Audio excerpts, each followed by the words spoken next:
south face of Annapurna is something completely beyond what anyone's tried in the Himalayas. A lot of people said, oh, it's impossible.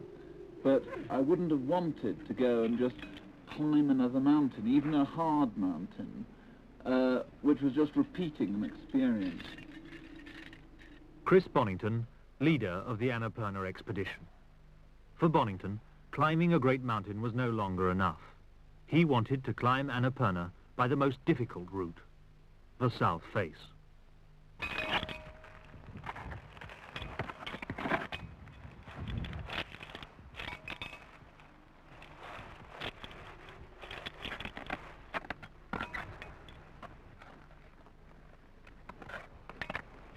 One or two good climbers have said about this climb, you know, it's suicide, but I think different climbs, bigger climbs every year, I think, has to be a must really. You can't just say I've climbed the Eiger, I've climbed the Matterhorn, I've climbed Everest and finish. It just doesn't finish there. Don Willans, deputy leader, 36 years old, a plumber from Lancashire.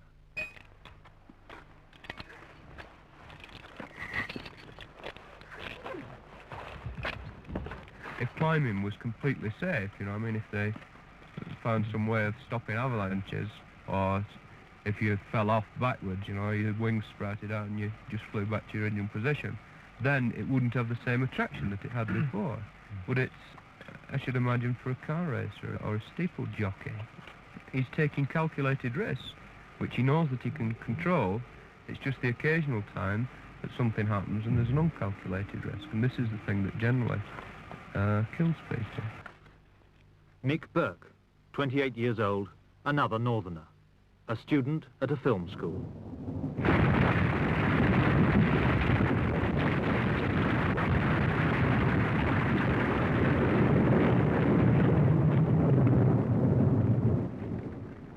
Would you think it worth the loss of life to get up this mountain? I mean... oh, no.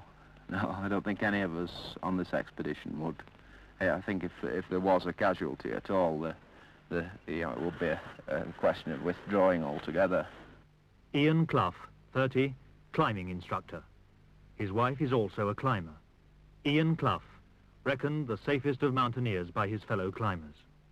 We all do know each other very well, and it'd be more than just, you know, a soldier being shot next to on the battlefield sort of thing. 4 of the 10 climbers attempting the south face of Annapurna. Till now, Himalayan mountaineers had looked for the easiest route to the top.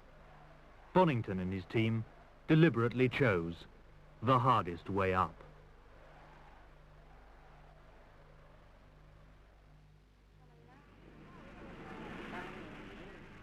The Annapurna expedition arrives at Pokhara in Nepal.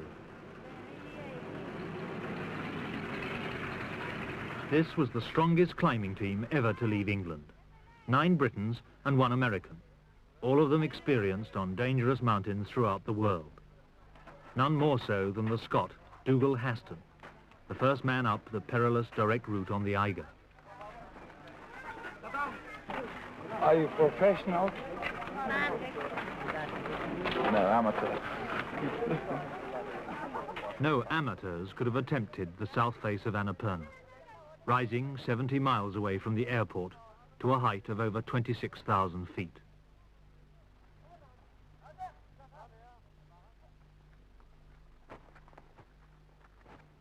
In the Himalayas, there is only one way to travel, on foot. Only one way to carry, on men's backs. The expedition's porters were Gurkhas from West Nepal, an old recruiting ground of the British Army. They themselves formed a small army of 400 men.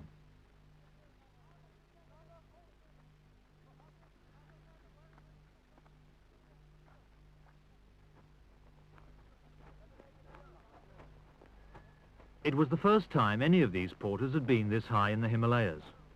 For them, mountains are the dwelling places of the gods, not for climbing. But for £4 a week, they were prepared to carry this high and brave the end of a Himalayan winter.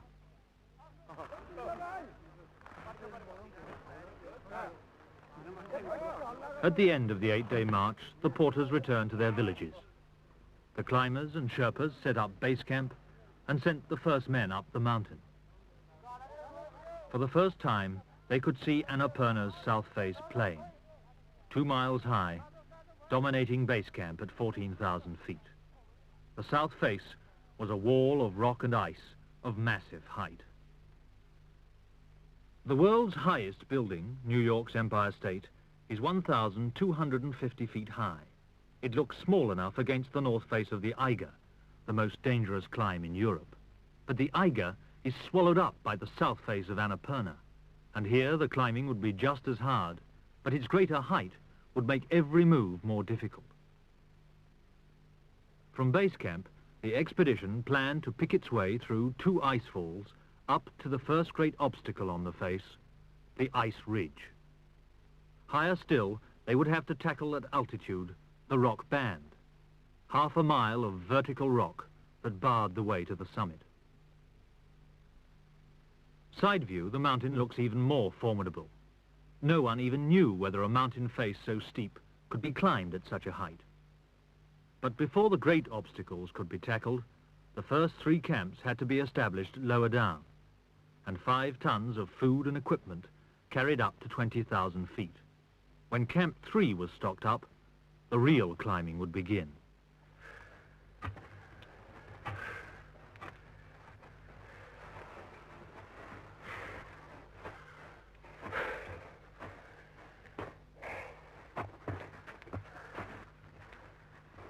In early April, the 6 expedition Sherpas began to carry loads from base camp to camps 1 and 2.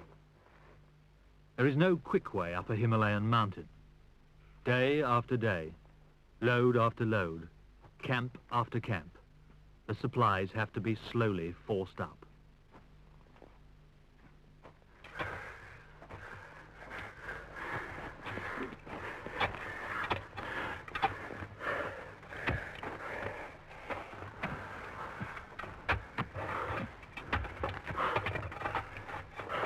The Sherpas live high on the slopes of Everest itself. They have worked as high-altitude porters since Himalayan expeditions started 50 years ago.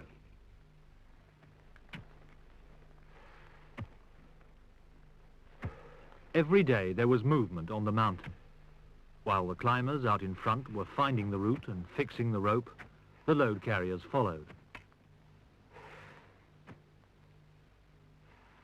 On these lower slopes, the main dangers were from avalanches and ice falls, unstable ice blocks that at any moment might melt and fall.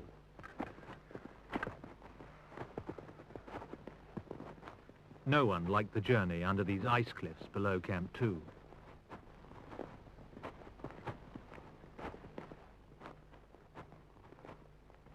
Higher up, Willens and Haston had forged ahead to establish Camp 3 at 20,000 feet. Dougal-Haston hadn't enjoyed the carry. This, in fact, is the nasty part of Himalayan climbing. Everyone dreams of dashing glory and leading out in front and doing the beautiful pitches and enjoying the climbing and the scenery. But in fact, for a majority of the time, your head's down in the snow and you're plodding up with a big monkey on your back.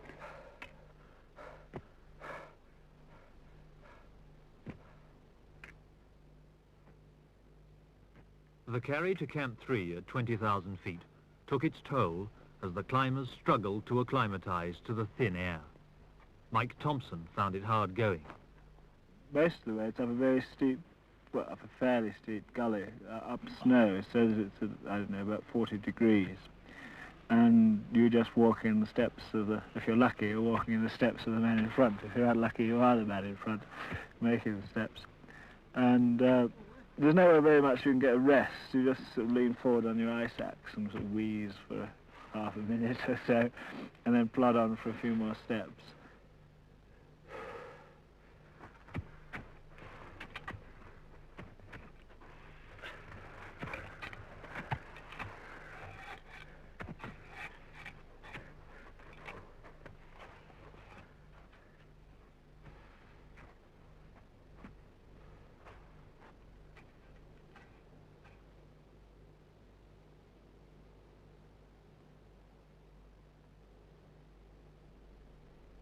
In spite of the views, Haston and Willans were also suffering. 20,000 is a kind of crunch barrier where people really get knocked up on this expedition. Living at high altitude is dirty and uncomfortable. Don Willans. When you wake up in the morning and the inside of the tent is all covered with thick frost,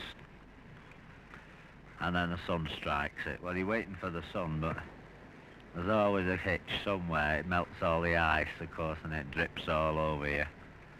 And then after the first hour, when everything's nice and dry again, that's when you start to enjoy it. You can come out and walk around and have a look at all the peaks, and that's great. And then there comes the point where you got to put your sack on and start, and for the first 10 minutes, quarter of an hour, that's purgatory. Anybody bounds out of bed at 20,000 feet, and how marvellous it all is and how great you feel. I always think they're either putting on an act or there's something peculiar about them, because you just don't feel like that at 20,000. And of course, there's all sorts of problems at that altitude. It's very difficult breathing-wise. The air's a bit thin on the ground, and you usually get severe headaches, vomiting, diarrhea, all sorts of things. Willans and Haston, so different in character, were blending into an ambitious team, always happy to be in front. I don't think we'd really be going up there if we were suffering all the time. It'd be a bit of a futile exercise if you were just going up to suffer. It has its strange form of enjoyment.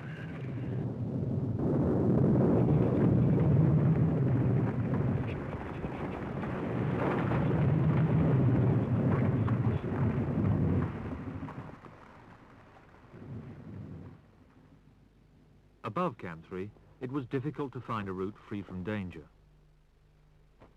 The skill of the climbing is, of course, to avoid the danger, but occasionally there is no way to completely avoid it. You've got to take a certain risk. And I don't like it when I'm in those sections.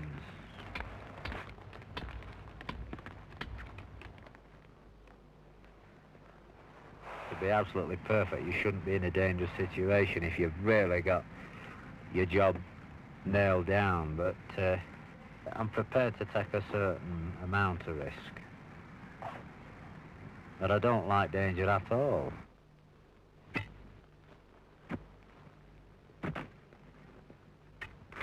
Willans and Haston had now found a route up from Camp 3, but it was exhausting. After 7 days, they decided to go down to base camp for a rest. There was half the ice ridge still to be climbed.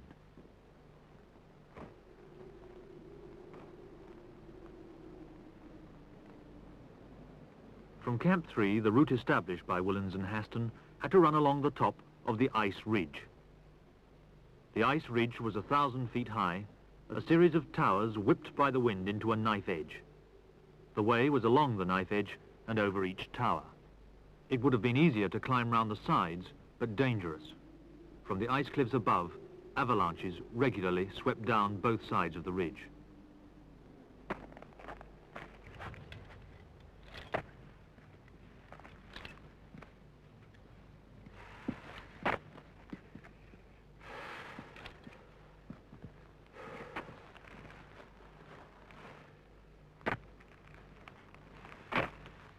Ian Clough and Chris Bonington took over on the ridge, and from now on, pair after pair of climbers took turns forcing up the route for 3 or 4 days until they were exhausted and replaced by a fresh pair.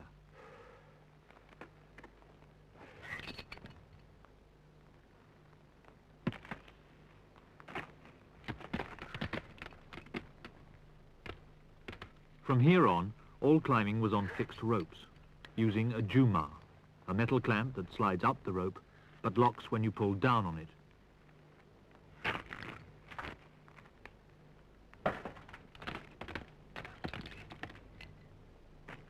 Just getting up the ropes fixed by the previous pair was hard enough at 21,000 feet. Each day it took Bonington and Clough 3 hours from the camp where they'd spent the night to get to the top of yesterday's ropes. Only then could the real work begin, finding the new route and fixing the rope for it. Progress on some days was down to 100 feet. The ice ridge was proving tougher than anyone had expected.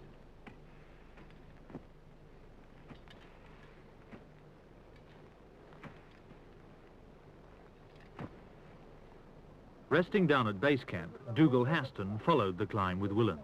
The mornings here were warm, the living easy. It's a nice feeling looking up at the mountain from here and seeing someone else toiling for a change. It's lovely because all you see are these little white, little dark figures against the snow. And it looks as if everything's going so smoothly, and yet, you know, they're waist deep in snow and sliding off and sweating and struggling. Just sitting down here watching these little dots moving about, it's very nice. Waiter service here. It was now the turn of Nick Escort and Martin Boyson to take over the lead on the ice ridge. Nick and Martin had just left Camp 4. See two small dots just above the site of Camp 4 on the col, round an ice bulge. That was the way that we thought would probably be the way.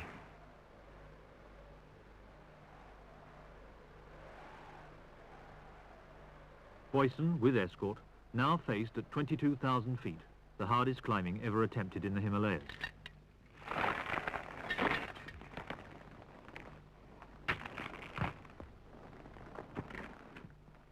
At this altitude, a climber has already lost half his strength, and there were other difficulties. Nick Escort. Very often on ridges you can't see where you are going, because you can just see the next tower. You're always just climbing up one tower, and there's a bit of a ledge, and there's another one. And a lot of the time you can just see one tower ahead. It's very difficult to get an overall idea of where you are.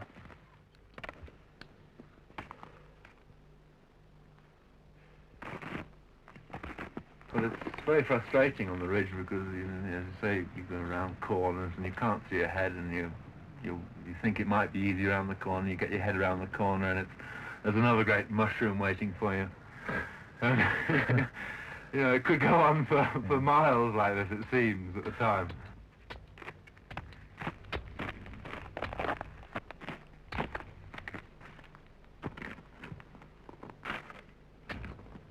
The climbing is quite enjoyable if it wasn't so tiring.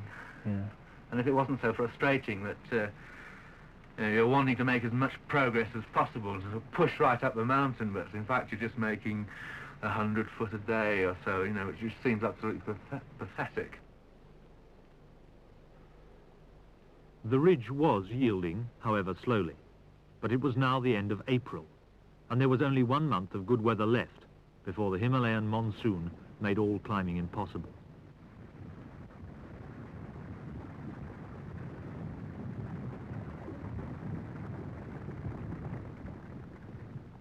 The route up the ice ridge was hard but safe. Boyson could watch the avalanches go by and even enjoy the view.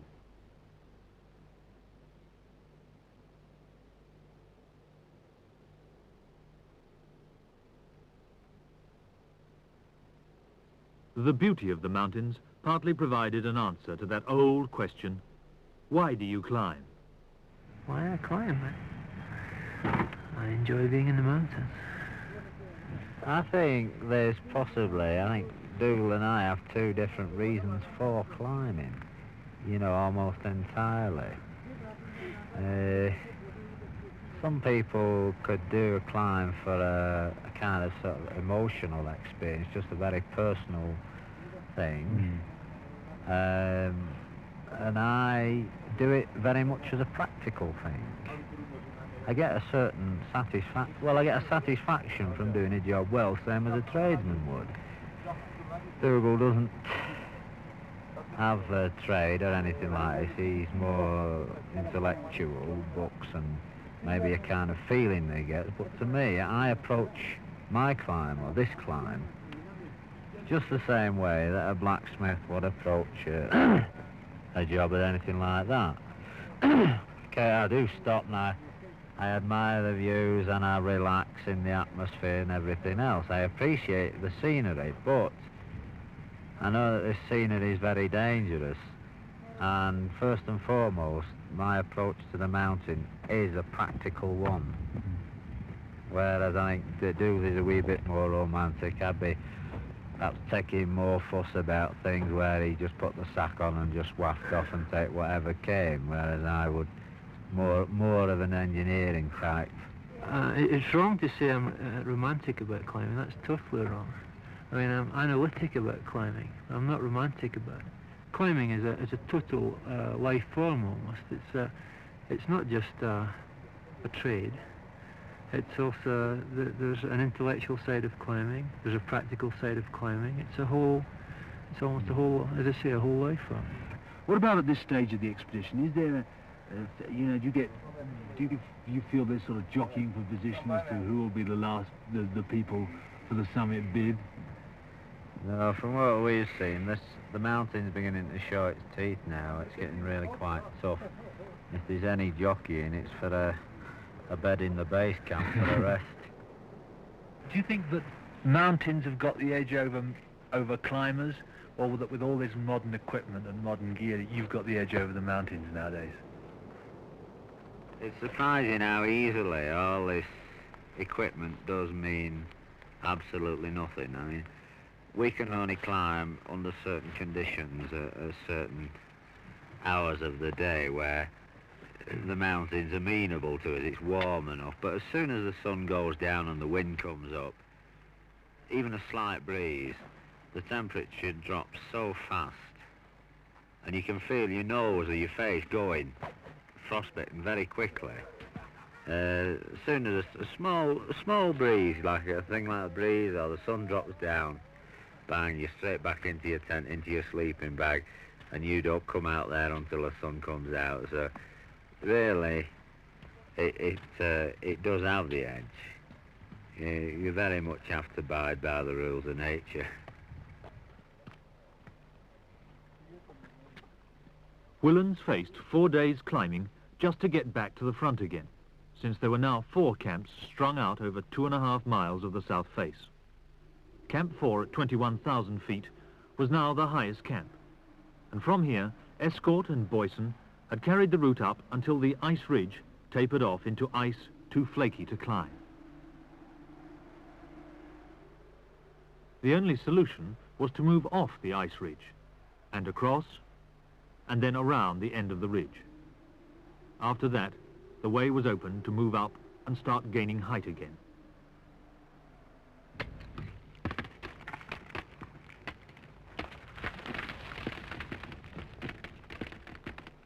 Bonington worked hard to force the route across.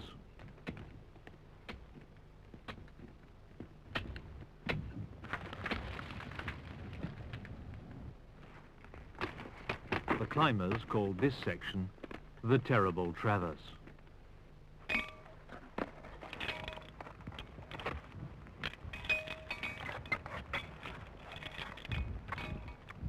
One loose peg here could lead to disaster.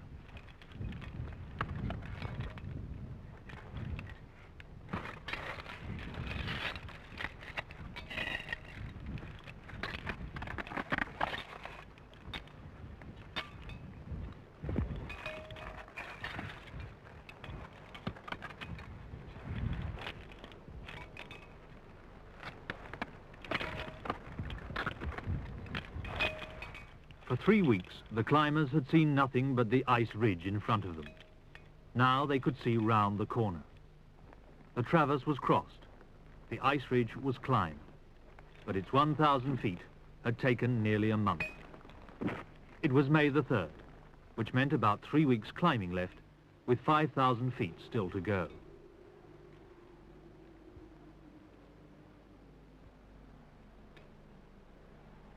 The next job was to find the site for Camp 5 and build up supplies there to tackle what could be the biggest obstacle of all on the way to the summit of Annapurna, the rock band.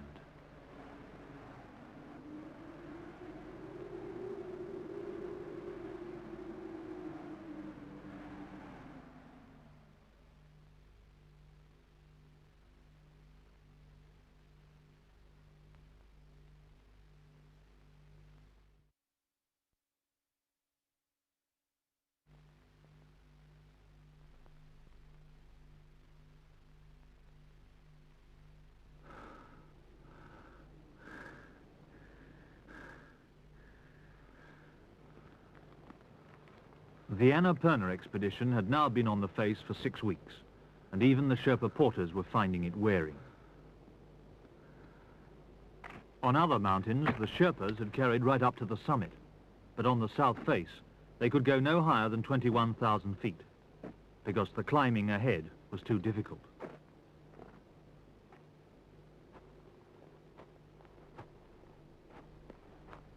Above Camp 4, all the supplies had to be carried by the climbers.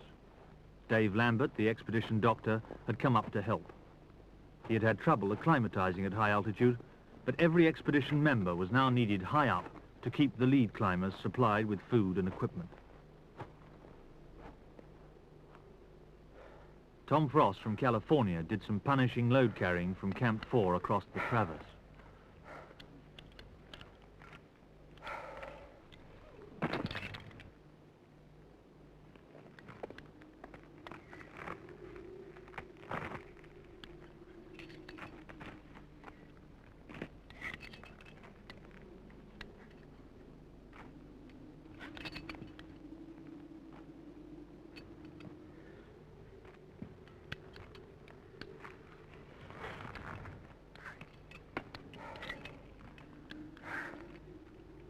The Traverse was hard enough, but with a 35-pound load on your back, it was even more exhausting. After the Traverse was crossed, there was more punishment. A long, steep snowfield, which the load carriers had to climb, the whole of it threatened by 300-foot ice cliffs. The end of the carry, Camp 5, tucked in a crack at the foot of the rock band. Camp 5 clung to the great wall of the rock band. The rock band had to be climbed in the next 2 weeks if the expedition was to get to the top. The rock reared up for half a mile to 25,000 feet, ending in snowfields that led to the still distant summit.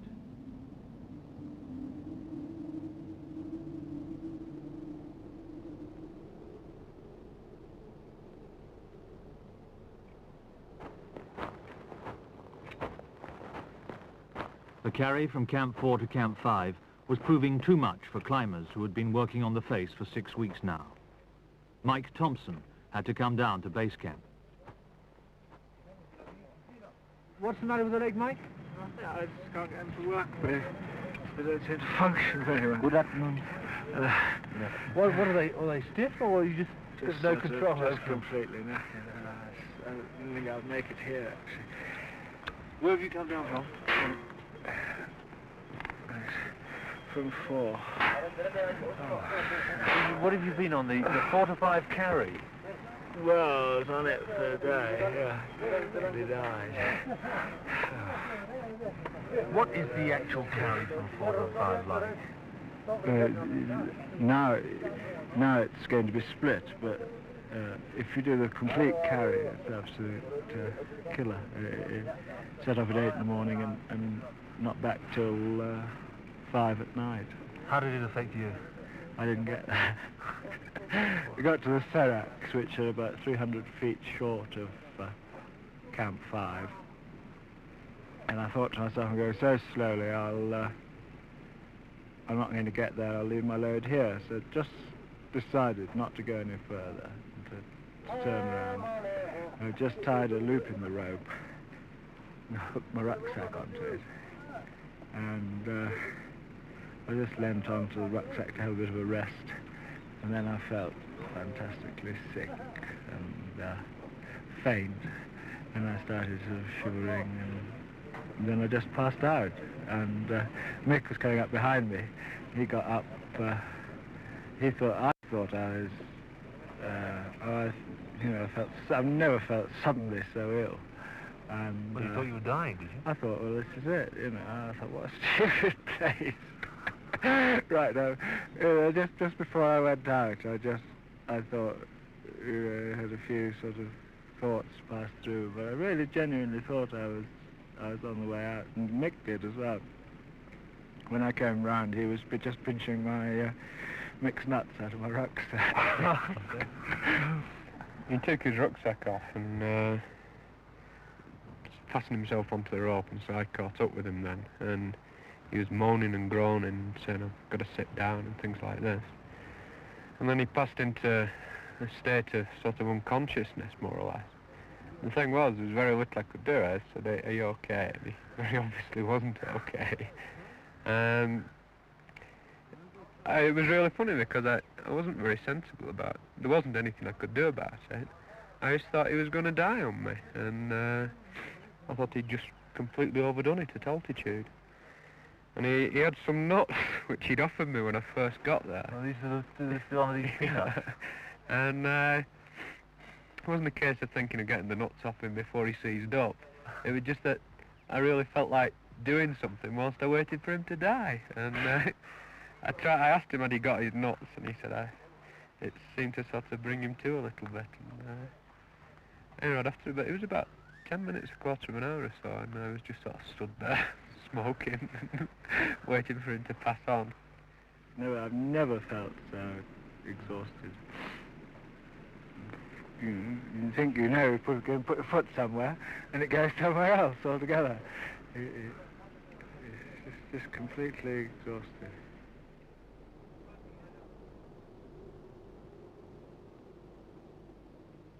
On the rock band, Burke and Frost took over the lead. At 23,000 feet, the air is thin. Anyone who had not got used to it would be unconscious in about 10 minutes.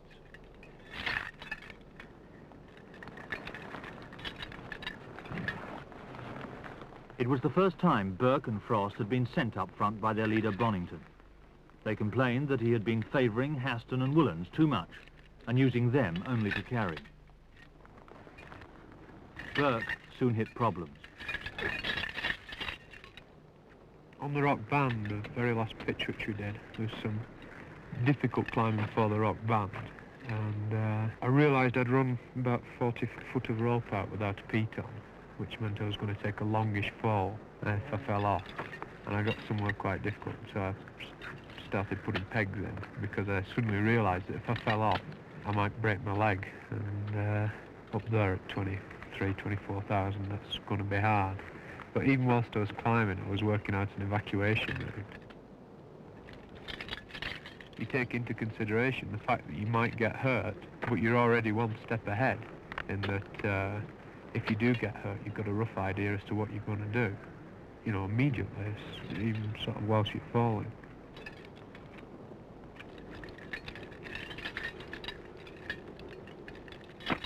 The environment is hostile, in that really people shouldn't be there. I mean, the lungs aren't strong enough to be in this position.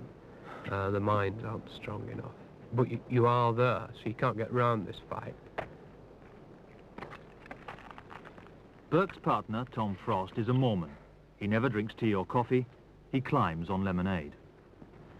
I do a lot of praying, sincerely I do, but even when the stones have been falling up there and they come whistling down from the summit several thousand feet above, for some reason I haven't had a bad feeling about it.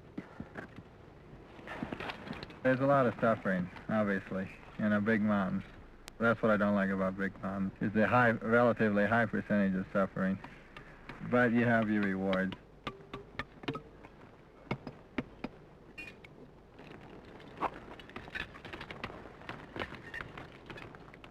You'll be climbing along and you'll think, oh God, I'm just absolutely knackered, I can't move up another foot. And yet, if you actually stop and think about it, you're not really anywhere near knackered. You know, I mean, you've got lots of strength left. What it is you feel sorry for yourself. You've been going at this for 6 hours now. It's your brain that's tired. The brain's tiring underneath the mental strain of forcing upwards, of not knowing. I mean, you're just completely isolated from the other 500 million people in the world. There's nothing that anybody in the world can do to help you. There's absolutely nothing. You're completely in charge of your own world.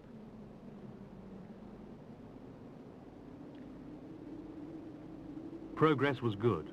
Burke and Frost had pushed halfway up the rock band in 5 days. The expedition was at 24,000 feet, but losing strength fast. How are you, Nick? Hi, Nick. Really? You look pretty tired. Where have you come from, Camp 4? Yeah, today. Nick Escort's return left only Bonington at Camp 5 to carry supplies to the two men out front. I just didn't make it to yesterday, I just collapsed. Where? Well, at Camp 4. Whoa. What? It's so heavy. Not very heavy. Coming downhill. You're disappointed at having to come down, Nick? Yeah, I'm telling you. Oh dear. But there's no point in me staying up there. I wouldn't have been able to. I was just burnt out. What did it? The carrying? Yeah, I mean, I just done 3 weeks, about 21,000 is enough to burn anybody out. Martin Boyson had borne the brunt of the carrying high up with Escort. They had no hope now of trying for the summit. How are you feeling? Whacked. Yeah. You, somebody said something about an infection you had, have you? Oh, well, it's just general rundown. Hands are all on septic and everything. Oh. What, in the... Blisters and things. Yeah. All At the end of the fingers? Yeah, it just makes it painful to do anything. What about the frostbite? What about the feet? Oh, they're painful as well. Yeah. Taken altogether, it's by far the hardest thing I should think that I've ever been on. I should think there's ever been anyone's ever done. I should think. I can't think there's much to equal it. Things are a bit desperate just at the moment. This weather, you know, it's just... Is the weather bad up there now? Oh, it's shocking, yeah. What sort of weather are you having? I mean, what in the day? What's the pattern? Well, an hour or two of sunlight in the morning, and then it clouds in, and you've got snow, spindrift, all the time, and very, very cold. Are you a bit disappointed at having to come back at this stage when the summit looks sometime, well, days off now? I tell you, I feel so low that I couldn't care less about the summit just at this moment. Yeah. Did you think at one time, Nick, that you might have been in a summit party? I mean, were you going that well? I was going. Well, I was always aware this might happen because I've been up there longer than anybody else. Yes, you've been there for a long time.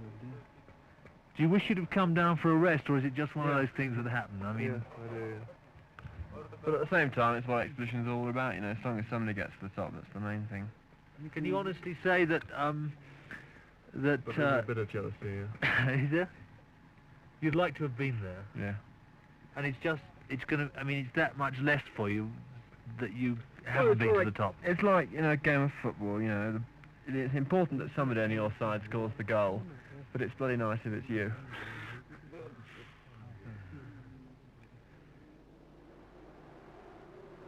High on the face in the last week of May, Woollands and Haston were pushing up from 24,000 feet, where they'd established Camp 6, to try to find a route to the summit. They were still climbing strongly without oxygen, but the weather had turned against them.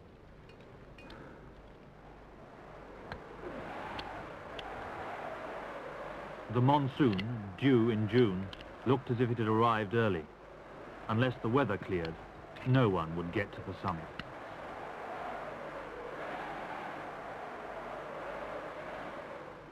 The outlook was bleak when I spoke to Bonington on the radio. How are Don and Dougal now up there? Are they in a position to move on, or are they short of supplies because of the weather? They are short of supplies. The trouble is that we've had to push this final summit attempt at the end of a long, hard grind when quite a number of the members of the team have inevitably had to go down for rest and are just about finished. The weather is quite indescribably bad up there. The wind gusts were very, very fierce, desperately cold. Until the weather improves, we can't make a move. Never.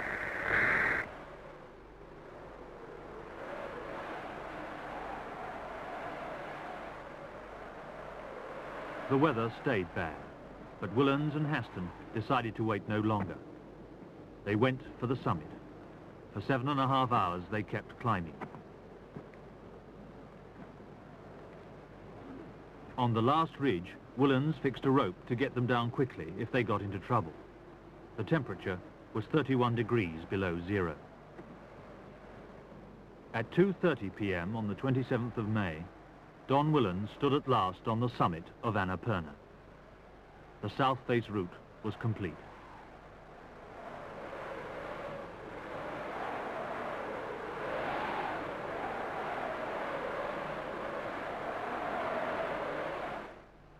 Willans and Haston returned to Camp 6 to break the news on the radio. Hello, all stations Annapurna. This is Camp 6. How can you reach me? Over. Hello, Camp 6. This is Camp 4. How did you get on today? Over. Well, we have some good news for you, sir. That 2:30 this afternoon, following the lake to the summit of the mountain. Over. It's really fantastic. It's tremendous. I just can't say how glad I am. It really is terrific.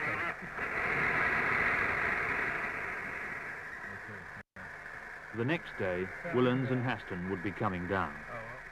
Welcome back. Hi. Hi. How are you? How's a call of your whiskey? Had a bad trip down from the summit today? Yeah.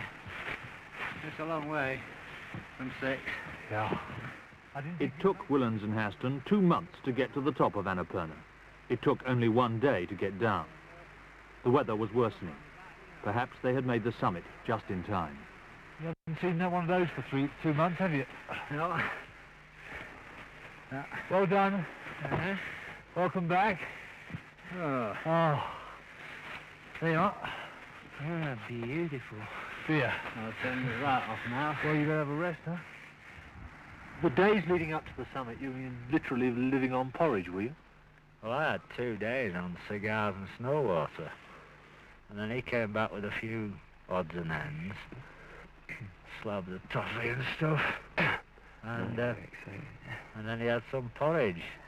Kept having a different flavour. He brought a bit of jam. We had a jam-flavoured porridge. And we had a mint cake flavoured thing. And then we had a rum fudge or something flavoured porridge. So it was basically just porridge with variation. Yeah, it was porridge twice a day. Do you feel that it was a sort of last-minute effort, your bid, before the weather really closed in and stopped all climbing? Yeah, it could have been. We had the feeling that the weather was really crawling up on us. Yeah. When we were sitting in Camp 6 waiting and stuff going. And it was a snatch. Yeah. Was there any moment up there when you thought you wouldn't make it, when you thought that people had just run out of steam and that there wasn't enough coming up to you to really do it? That morning, I woke up. Unusual for me. I'd been thinking all night, and I said a few things to Dougal, which, he said, there seems to be the end of the road, the crunch bit. We do it or we don't. We get our finger out. And, Dougal had been in favour of this dash, but I'd not been in favour of it. As a last resort, I was going to do it. But when I got up that morning, I thought, well, this is it. It's last resort morning. Got up very early. It was fantastically cold. Very hard to avoid frostbite, We're actually going very well. No oxygen? No. And you didn't feel the need for oxygen? Well, it wasn't there anyway. Oh, you had no oxygen? No. There was nobody carried up from Camp 5 to you? Nobody. Everybody was really pushed and there was just nothing coming up. So we just went for the summit, and I reached the ridge. It was blowing a howling gale. I just sat there and waited for him to pop over the top, and walked onto the summit, which was just only a few yards away, just a high point on a ridge of ice, and he took some film, and then he went onto the top, and I took a bit of film. And when you were at the top, was there any elation on your part?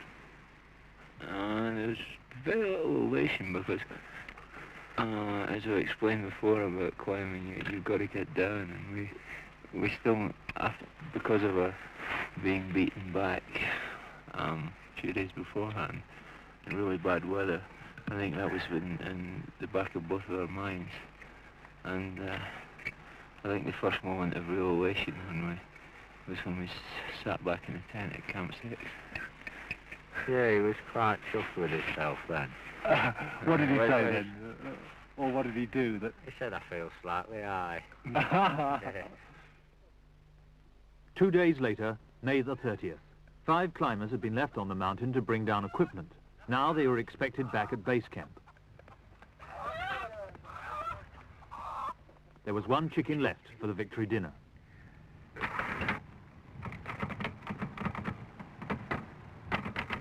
Bonington was finishing his last expedition report.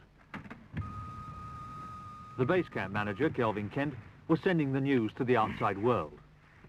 Text reads, the British Annapurna South Face expedition reached the summit of Annapurna 1 on 27th of May. I say again, figures 27 May at 14:30 hours local time. Stop. The summit pair were Don Willens and Dougal Heston. Stop. Roger so far, over.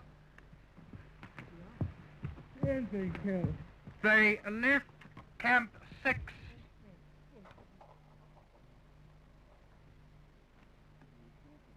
Ian Clough was dead, killed by an avalanche on his way back to base camp.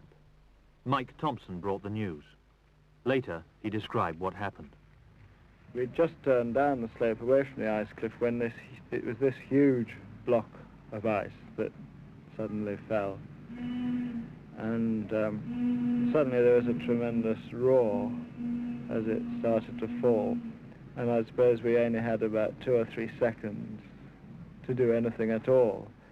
We were absolutely directly in the line. We couldn't have been, it's almost as if it was deliberate, as if, you know, there was a charge there and it was just detonated at exactly the moment.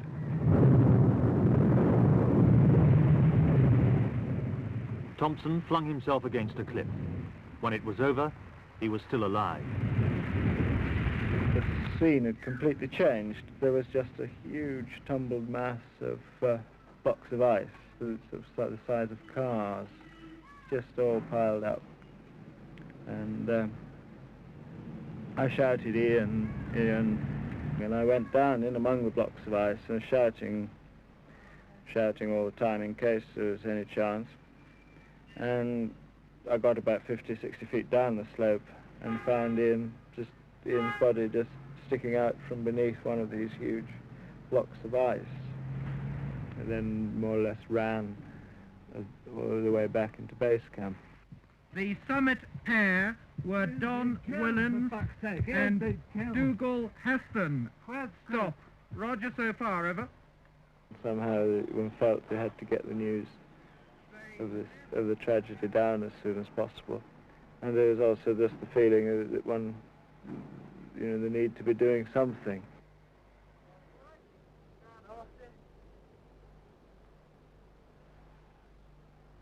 A lump of ice as big as a house killed Ian Clough. Climbers had gone up and down beneath it every day for the last 2 months.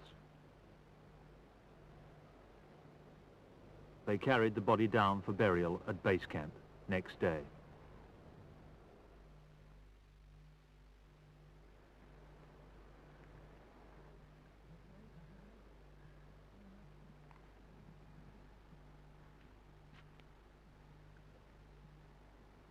Ian Clough was buried at base camp on May the 31st, the day the expedition was to leave Annapurna.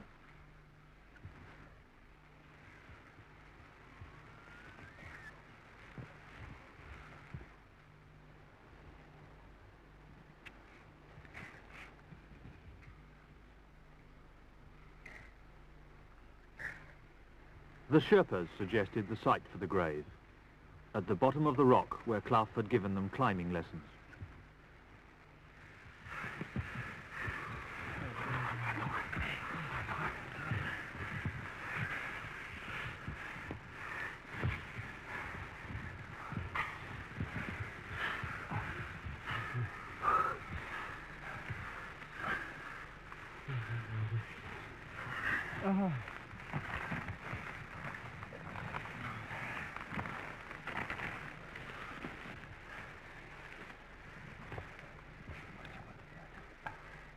I should just like to say a very few words about Ian.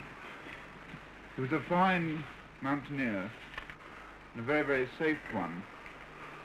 But most important of all, he was the kindest, he was the most unselfish, and I think the most universally liked person that I've ever known. I'd be grateful, Tom, if you could take care for it. Our Father which art in heaven, we thy brethren have gathered here this day by appointment for the purpose of the burial of the body of Brother Ian Clough. Father, we thank thee for this earth which thou hast created, for these beautiful mountains. We're grateful indeed for the opportunity which we have had during these past months to be here.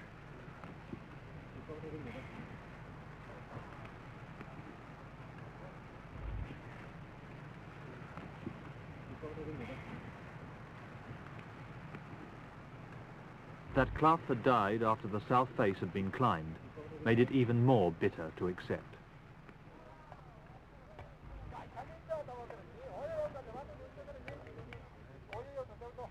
I almost feel as if I was cheated. It's almost an unfair type of stroke of bad luck, you know, to be caught right at the end of 2 months' trip within a yard or two either way, and it'd been all right. You can't fight that kind of thing. 1 hour after the funeral, the packing was finished. The Annapurna South Face expedition was over. It was time to go home. If you knew at the beginning that you were going to lose somebody, the price is too high, you wouldn't go. But you go with the idea that you might be asked to pay a price, but really you're hoping that you never will be. But I mean, when the price is finally there, it's too much, but there's nothing you can do about it then. If you're a climber and you go climbing, you accept this element of rest. And I think we made this climb as safe as we possibly could. I think we approached it in a sound, a sensible and a thoroughly sane kind of manner. And then you've got this element of risk, which isn't Annapurna, it's the whole risk of climbing. And this is a risk that I think if you go climbing, you've got to be prepared to accept.